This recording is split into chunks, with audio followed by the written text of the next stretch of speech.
I got the call at 9 a.m. My mom had passed. 20 minutes earlier, she was still here. By 9:01, my world had split in two, grief and a meeting invite. My boss didn't offer condolences. He told me the Singapore clients were landing in 2 hours, and if I wasn't there to close the $3 million deal I'd worked months on, I might as well not come back. So I made a choice, one he didn't see coming. Please tap that like button, share this story with someone who needs to hear it, and subscribe. I've got more real stories coming your way. The call came at 9 a.m. on a Tuesday. I was standing in the office kitchen, stirring honey into my second cup of Earl Grey, when my phone lit up with my sister's name. Melanie never calls before noon. Ever. Something in my chest tightened as I answered. She's gone, Aaron. Her voice was flat. Empty. Mom passed about 20 minutes ago. I remember setting my mug down with this strange, deliberate care, like if I could just place it perfectly on the counter, everything else would somehow fall into place too. I'm with her now, Melanie continued. The hospice nurse said it was peaceful. She just stopped breathing. I didn't cry. Didn't speak.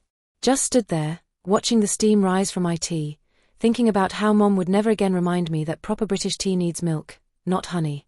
That annoying, endearing thing she always said. Aaron, are you there? Yeah, I'm here. I'm just. My voice sounded wrong. Far away. I'll book a flight today. I'll be there tonight. The kitchenette door swung open, and in walked Lloyd Palmer, VP of Business Development and the closest thing I had to a mentor at Archer Thompson Financial. I turned away, pressing the phone closer. Take care of everything there, I told Melanie. I'm coming home. Lloyd was watching me, eyebrows raised as I hung up. I must have looked like hell, because his usual smirk softened slightly. Everything okay? I opened my mouth to tell him, this man who'd championed me through 2 promotions, who told me I reminded him of his daughter, and my phone buzzed again. A text from Daniel Hargrove, CEO and founder. My actual boss. My office. Now. Lloyd glanced at my phone. Better not keep him waiting. He's been on a tear since the Tokyo numbers came in. I left my tea steaming on the counter. It would be cold by the time I returned. Cold like my mother's body, which was lying in a hospice bed 1,800 miles away, while her oldest daughter walked into the dragon's lair. Before I get into what happened next, I should probably introduce myself. I'm Aaron Caldwell. 32. Senior investment strategist at, I was at Archer Thompson for 8 years. I built financial models that helped millionaires become billionaires while my student loan payments ate half my monthly income. The irony wasn't lost on me. I'm the girl who graduated top of her class and still had to bring coffee to meetings for 6 months before anyone bothered learning my name. The one who worked Christmas Eve while my colleagues were with their families because you don't have kids, so what's the big deal? The woman who wore the same 3 professional outfits in rotation because looking too feminine meant not being taken seriously, but looking too masculine meant being labeled difficult. And I was the daughter who moved across the country from her dying mother because a job opportunity was too good to pass up. The daughter who promised to visit every month but averaged every 3 instead. The daughter who said there'll be time later, until suddenly, there wasn't. If you're still with me, maybe hit subscribe. I don't know if I'll ever make another video after this one, but I guess we'll see. Anyway, Daniel Hargrove's office occupied the northeast corner of the 47th floor. Floor-to-ceiling windows. Modern art that probably cost more than my parents' house. A desk large enough to land a small aircraft. He didn't look up when I entered. Just kept scrolling through his phone. The Hang team from Singapore lands at noon, he said, still not looking at me. Conrad is bringing them straight here from the airport. I stood there, my mind struggling to shift from my mother is dead to Singapore client arriving. The Hang deal. I finally managed. That's scheduled for Thursday. Daniel looked up then, his steel-grey eyes narrowing. Their CEO had a scheduling conflict. They moved it up. Conrad called me last night. Conrad. The account manager who consistently took credit for my work. Who had my number but hadn't bothered to let me know about this massive change. I need to book a flight, I heard myself saying. My mother just died. I have to go home. Today. There was a moment, just a flicker, where something like sympathy crossed Daniel's face. Then it was gone, replaced by the expression I'd seen countless times in board meetings, calculation. That's unfortunate timing, he said, setting his phone down. But the Hangs specifically requested the strategist who built the acquisition model. That's you. My mother just died, I repeated, louder this time, as if volume would make it penetrate. He leaned back in his chair. Aaron, I understand this is difficult. But we're talking about a $3 million commission. This is the deal that puts us in the Asia market. You've worked on this for months. I can present remotely. Or Conrad can. The Hangs are old school. They don't trust what they can't see face to face. He sighed, adopting what I now recognize as his practiced compassionate leader voice. Take tomorrow off. Once we sign the deal today, you can have bereavement leave. But miss this meeting, and there won't be a job to come back to. I stood there, feeling something crack inside me. Not just break, crack, like a foundation with too much pressure bearing down. 8 years of pressure. 8 years of just this one more thing, Aaron. And the team needs you, Aaron. And no one understands these models like you do, Aaron. My mother is dead, I said for the third time. And I'm sorry for your loss, Daniel replied, already looking back at his phone. But the Singapore client lands in 2 hours. Make your choice. Have you ever had that moment where your body seems to know what to do before your brain catches up? I walked out of Daniel's office. Past my desk, with its sad little plant I watered faithfully every Monday. Past Lloyd, who called something after me that I didn't hear. And into the main conference room. It was empty except for Zoe from marketing, setting up her presentation materials for the Singapore meeting. Hey, she said, glancing up. You look like you've seen a ghost. My mom died this morning, I told her. The first time I'd said it aloud to someone who wasn't family. Or Daniel. Zoe's hands froze mid-motion. Oh my God, Aaron. I'm so sorry. Daniel said if I miss the Huang meeting to go to her funeral, I'm fired. Her eyes widened, mascara framed and suddenly angry on my behalf. That's illegal. That has to be illegal. Maybe it was. I didn't know. What I did know was that in the high-stakes world of financial services, people disappeared all the time for crossing the wrong person. Not fired officially, just gradually sidelined until they got the message and left. I need your laptop, I said, the plan forming as I spoke. And I need you to go to my desk and get the blue thumb drive in my top drawer. What are you going to do? Zoe asked, already unplugging her MacBook. I looked around the conference room. At the polished table where I'd sat through hundreds of meetings. At the pristine whiteboard where I'd drawn financial projections that made men like Daniel millions, while I scraped by in my studio apartment. I'm going to do both, I said. I'm going to bury my mother and close this deal. Zoe handed me her laptop. Whatever you're planning, I'm in. And that's when I told her exactly what I needed. The next 2 hours were a blur of purposeful activity. I pulled up the Hang acquisition model, my masterpiece of financial engineering that I'd spent 6 months building. I knew every variable, every formula, every assumption. I'd stress-tested it against market crashes, political upheaval, and currency fluctuations. What Daniel didn't know, what nobody knew, was that I'd built a shadow version.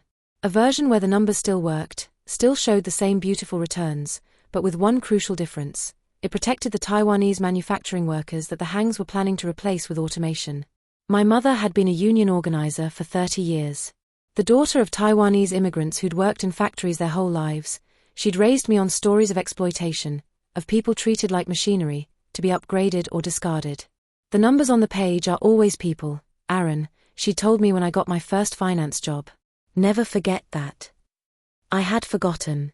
Or at least, I'd gotten good at pretending I had. I called Melanie back.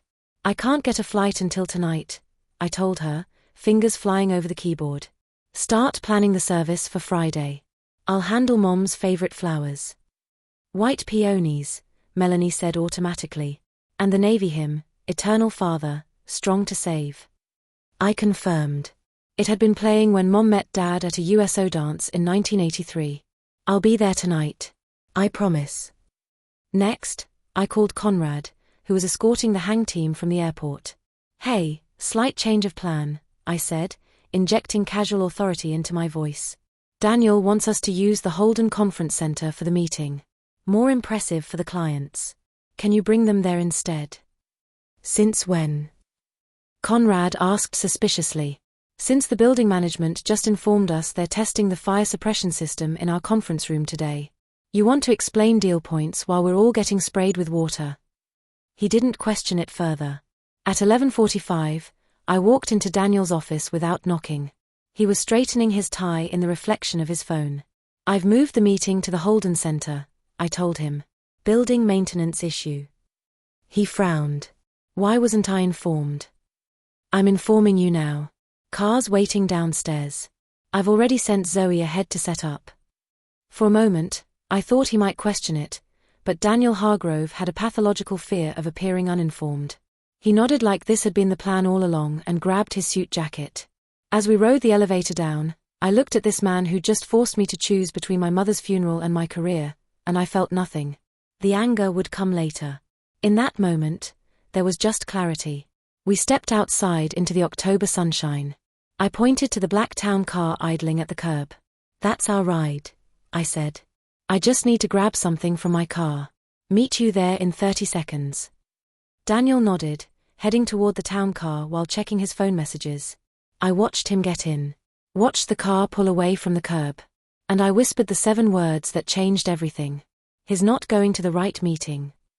Then I turned, walked to the parking garage, got in my own car, and drove to the airport, leaving Daniel Hargrove headed to an empty conference room across town while the $3 million Singapore clients arrived at our office building, where Zoe was waiting to greet them and usher them into a presentation that would change everything. But that was just the beginning of what I had planned. I want to be clear about something. I'm not one of those people who plans elaborate revenge fantasies. At least, I never thought I was. What was happening wasn't even about revenge. Yet. It was about survival. About refusing an impossible choice. As I merged onto the highway toward JFK, I called Zoe. They're here, she said without preamble. All 7 of them. The Hangs, their legal team, their financial advisors.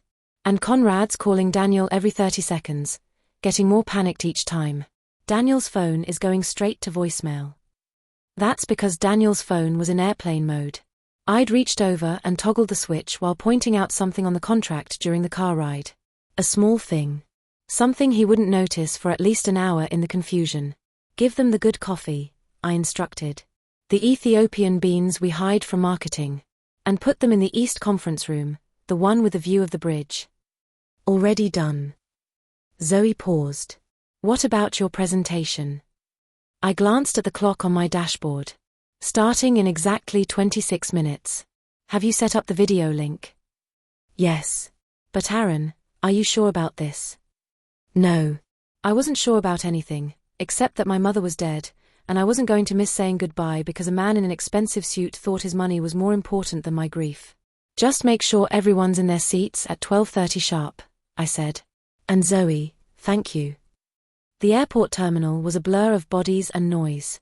I found a family bathroom, one of those single-occupancy rooms, locked myself in, and pulled out my laptop. Using my phone as a hotspot, I logged into the secure video conferencing platform we used for client meetings.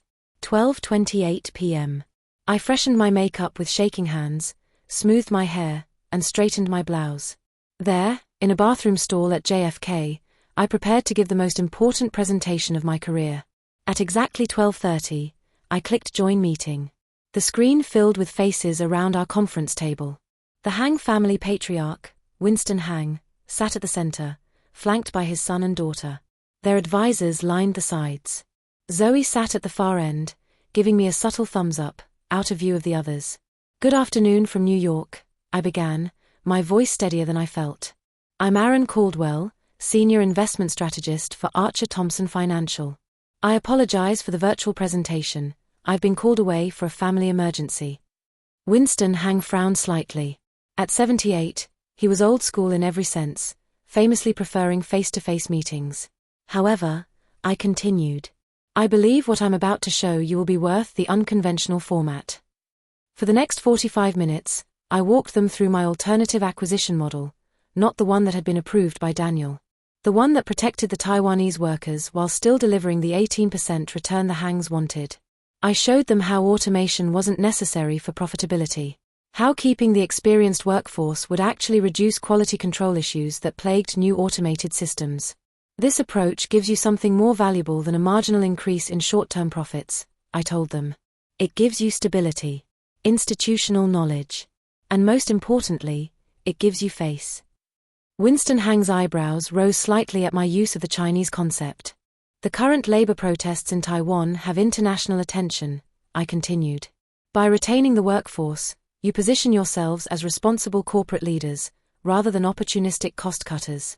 The goodwill alone will open doors throughout the region that might otherwise remain closed. I took a breath, aware I was about to cross a line I couldn't uncross. My mother passed away this morning, I said, my voice finally betraying a tremor. She was the daughter of Taiwanese factory workers who came to America for a better life. She spent her career fighting for worker protections. And as I prepared this presentation for you, I kept asking myself what she would think of my work. The conference room was utterly silent. I could see Winston Hang studying me through the screen. Mr. Hang, I believe this alternative approach honors my mother's legacy while still meeting your financial objectives. It's not just good ethics, it's good business. There was a long moment of silence. Then Winston Hang leaned forward. Where is Mr. Hargrove? He asked. Unavoidably detained, I replied smoothly. But I'm authorized to negotiate the final terms. This was, of course, a complete lie. Winston exchanged looks with his son, then his daughter. Some unspoken family communication passed between them. Miss Caldwell, he said finally, my condolences on your loss. My own mother worked in a textile factory for 40 years. Her hands were never without calluses. He paused. We will proceed with your model. I felt a rush of something, not quite victory, not quite vindication. Something more complicated. Thank you, Mr. Hang. Zoe will provide the contracts reflecting these terms. As I prepared to sign off, Winston Hang added, and Miss Caldwell, go bury your mother with honor. Business can wait.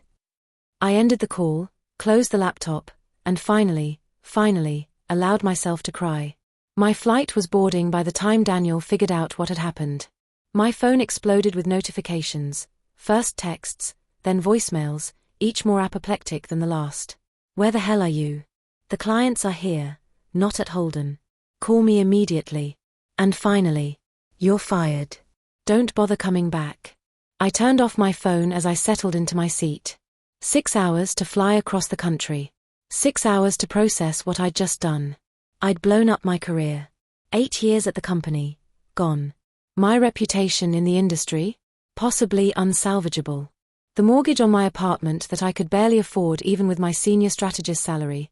What would happen to that now? But I'd also done something else. I'd honored my mother in the only way I knew how. I'd used my financial models, the skills she'd always regarded with a mixture of pride and suspicion, to protect people like her parents. Like the people she'd spent her life advocating for. Somewhere over Ohio, I realized I was smiling. The next 3 days passed in the surreal fog of grief and funeral arrangements. Melanie and I sorted through Mom's modest belongings in her assisted living apartment. We argued about the eulogy, cried over her collection of refrigerator magnets from places she'd visited, and drank cheap wine directly from the bottle like we used to in college. She kept everything you ever sent her, Melanie told me, pointing to a showbox filled with postcards and trinkets from my business trips. Even the stupid stress ball from that conference in Dallas. The guilt crashed over me, all the visits I'd cancelled, the calls I'd cut short because of work emergencies. The last time I'd seen Mom, 2 months earlier, when I'd spent half the visit on email because of a critical client situation. She was proud of you, Melanie said, reading my thoughts the way only siblings can. She didn't always understand what you did, but she was proud. The funeral was on Friday, just as we'd planned. White peonies everywhere. Eternal Father, Strong to Save, played by Mom's friend from church, who'd been a professional pianist in her younger days. I delivered the eulogy without breaking down, which would have disappointed Mom, who always said a good cry was cleansing for the soul. I didn't check my work email once. I didn't return Daniel's calls. I existed fully in the moment of saying goodbye to the woman who had taught me that principles matter more than profit. It wasn't until Saturday, the day after the funeral, that I finally opened my laptop and logged into my work account. Expecting to find it deactivated, I was surprised to find an email from Lena Huang, Winston Hang's daughter and Chief Operating Officer of Hang Enterprises. It had been sent 4 hours after my bathroom stall presentation. Miss Caldwell. The contracts have been signed using your revised model. My father was impressed by both your financial acumen and your ethical stance. We value partners who understand that longevity in business requires more than quarterly profits. We were disturbed to learn from your colleague Zoe that you presented this model without Mr. Hargrove's approval, and that you have potentially sacrificed your position to honor your mother while still serving our interests. Should you find yourself seeking new opportunities after your bereavement, Hang Enterprises would welcome a conversation. With respect and condolences. Lena Huang. There was a second email. This one from Lloyd Palmer, sent just yesterday. Aaron. The board emergency meeting just concluded. I don't know what the hell you did, but the Hangs not only signed, they increased their initial investment by 30% based on your model. They also made it clear they would only work with you going forward. Daniel is, well, apoplectic doesn't begin to cover it. But the board is ecstatic about breaking into the Asian market. No one's going to fire the person who just landed the biggest client in company history. Take the time you need for your family. Your job will be here when you return, though things may look a bit different. Daniel's position is under review. I'm sorry about your mother. Lloyd. I read both emails twice, then closed my laptop and walked outside to the porch swing where Mom used to sit in the evenings. The California sunset painted the sky in colors she would have appreciated. My phone buzzed with a text from Zoe. Company all-hands meeting announced for Monday. Rumor mill says Daniel's out. Restructuring coming. You're the hero of the 38th floor. When are you coming back? I didn't answer immediately. Instead, I thought about what coming back would mean. Back to a company that had forced me to choose between basic human decency and my livelihood. Back to a culture that saw family emergencies as inconvenient scheduling conflicts. I thought about Lena Huang's email. About possibilities I hadn't considered before. About my mother, who taught me that sometimes, you have to blow things up to build something better. I did go back. But only for one day. Just long enough to clean out my desk, download my contact list, and attend the all-hands meeting where Lloyd announced that Daniel had decided to pursue other opportunities. Corporate speak was forced to resign in disgrace. Lloyd also announced my promotion to Vice President of Strategic Development, a position created specifically for me. I declined it, publicly, in front of the entire company.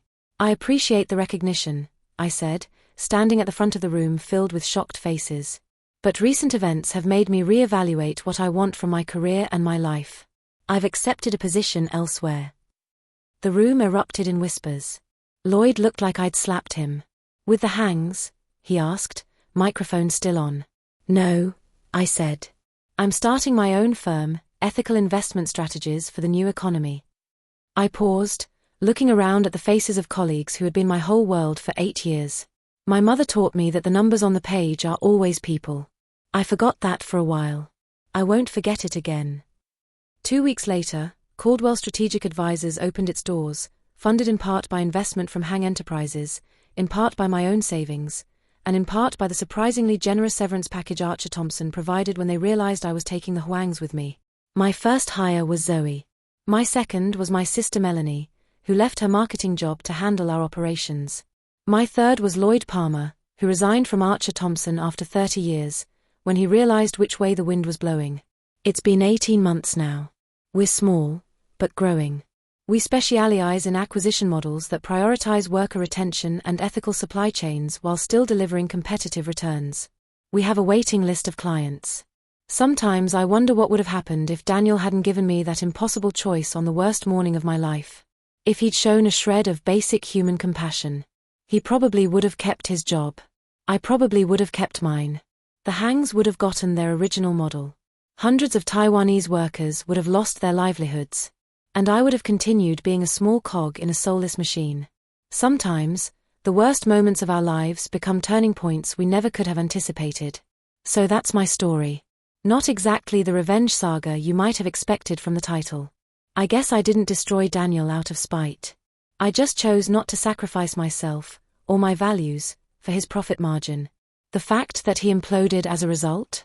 That was just karma doing its thing. My mom would say it was justice. That the universe has a way of balancing the scales. I keep her picture on my desk now, right next to the stress ball from that conference in Dallas.